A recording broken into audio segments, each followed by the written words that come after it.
Hi, my loves. Welcome back to the Starscartel channel. If you don't know, I'm Star. Um, Today I'm here with a vision. In this vision, I saw a woman walking down a sidewalk in heels. She accidentally steps in a pothole and she trips. Okay.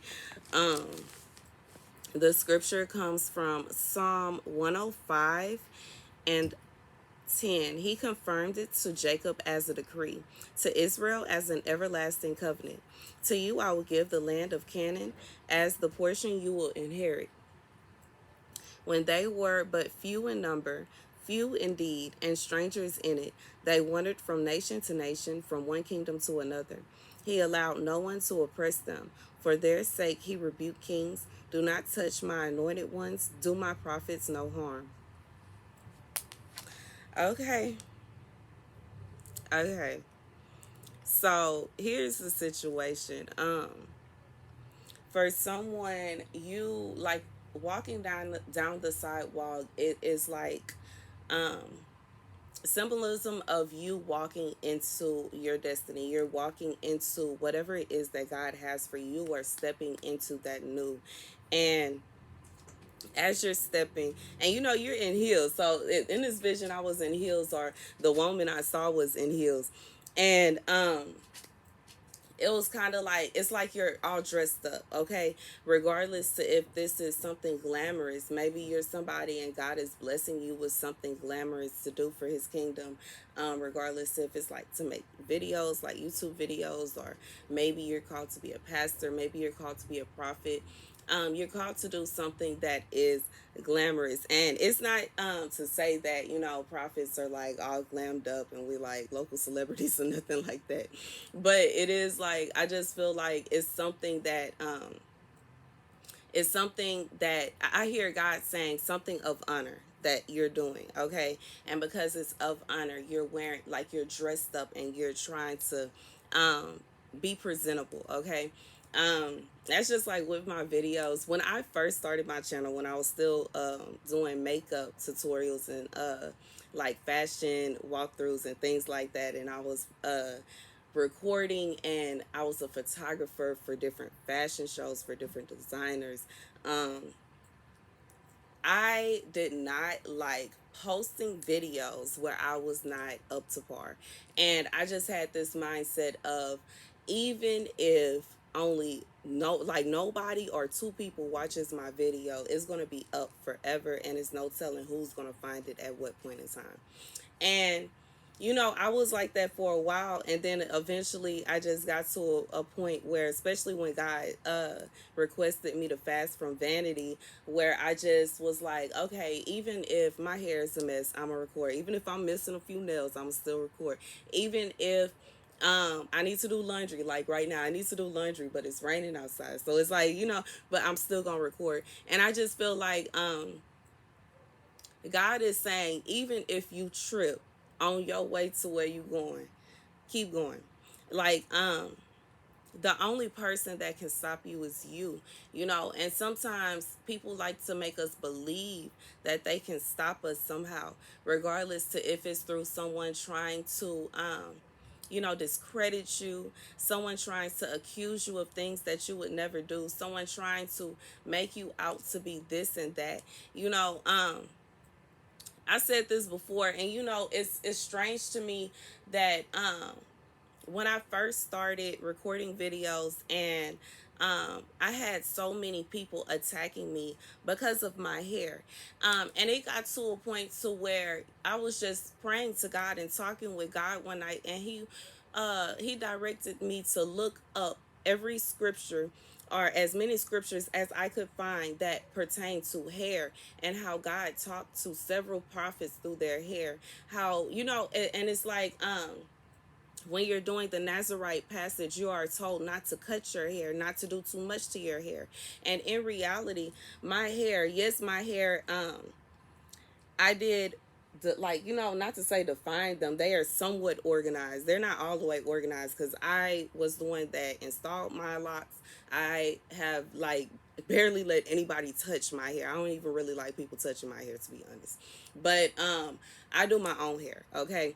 And that's just me. I've always felt some kind of way about somebody being in my head. Before I had locks, I was braiding my own hair back in braids and wearing wigs. And if I wasn't wearing a wig, I would have my hair in a fro. And I obviously just took the braids down, washed my hair, and bam, we got the fro. So it's just like I don't like nobody being in my head like that. And I just feel like God is saying that regardless whatever it is that you're doing when you're on this journey, sometimes you may stumble, sometimes you may trip and fall. I remember at one point in time I had a sty on my eye, a rash on my neck. Like I was just fully, I could tell that I was under attack. I was under attack. I was under attack. I was under attack. And oh, now I remember what I was talking about. It's like it really made me feel some kind of way. It kind of hurt my feelings that so many people were attacking me because of my hair. And it's like, it's hair. It's hair. And even if you look at it from God's aspect, God sees our hair. It's kind of like antennas because he says that he speaks to us through our hair.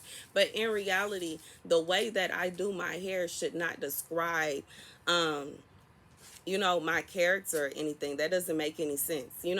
Um, and we have been fighting for that for years.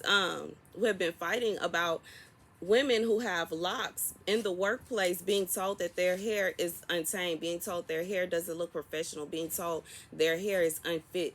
And it's just simply not fair. And in reality, it's very frustrating.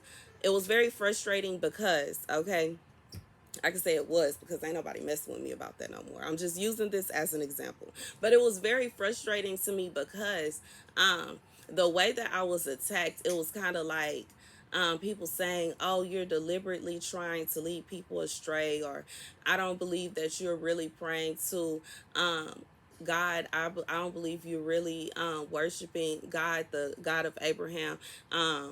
I don't believe you really are speaking about Jesus. I've had people say you don't say Jesus' name enough, and it's just like, y'all, y'all. I will be like, this is crazy. Like, there is not, and I guess it's frustrating because it's kind of like it's not as if it's impossible. If somebody was on that kind of stuff, why would they try to make a channel directed towards Christian? Like my entire life revolves around being a Christian, and it's just kind of like this is my everything. I put a lot of energy into my channel. I put a lot of energy into relaying messages to you guys.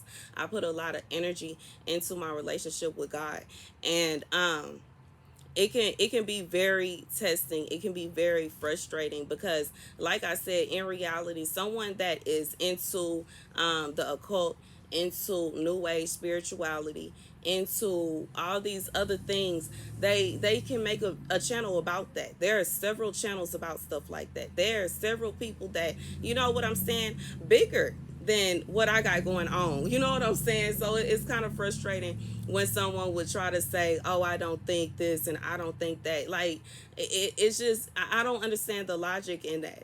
And to know how powerful God is, to know how magnificent God is, to even think that God would allow somebody to try to lead his children astray in such a way is preposterous. Okay, that's just me being real. And I just feel like God is saying for those of you that are having to deal with different attacks, regardless to if it is an attack towards whatever it is that God has asked you to do, or if it is an attack towards your destiny, if it is an attack towards your marriage, if it is an attack towards your job, your finances, God is saying, do not touch my anointed ones, do my prophets no harm. You may trip, you may stumble a little bit, but God will not allow you to fall. God said he will not allow you to fall. Okay? God is saying that he will allow you to move as you need to, okay? When they were but few in number, few indeed, and strangers in it, they wandered from nation to nation, from one kingdom to another. He allowed no one to oppress them. For their sake, he rebuked kings. God is saying that he is not about to allow nobody to trample all over you. He is not about to allow nobody to try to twist and turn the narrative of your story. And for some of you, that may be what you're dealing with, and that's just going back to what I said about what people were saying about it. Was like they were trying to twist and turn the narrative of my story, and it was just so frustrating, because it's like, why would you even say something like that? Like, why would you? And it's a form of bullying is what it is. You're bullying somebody, you're harassing somebody, and instead of asking, or instead of talking to someone about it, you just prefer to try to make everybody feel some kind of way about this person. You want to try to look down on this person. You want to, and I'm being reminded of the story of Mary, when she went and she began to wash Jesus's feet with her tears, and people started looking at her and saying she was strange and saying she was weird, but they didn't know what she had been through. They didn't know what kind of life she had to live. They didn't know all of the pain and the hurt that she went through. They didn't know about when she repented to God. They didn't know any of these things. You know what I'm saying? And they just consistently attack. Just like right now, these people out here ramming the engine. The puppy won't stop barking, and I'm still going to deliver this message. It is just as if I just feel like God is saying it's a different form of evil when someone is doing this to you, deliberately attacking you and trying to keep you from fulfilling your purpose, trying to keep you from fulfilling whatever it is that God asked you to fulfill. God said you may trip, you may stumble, but you will not fall. That's the message. Thank you guys for watching. Be sure to like, share, and subscribe. Deuces.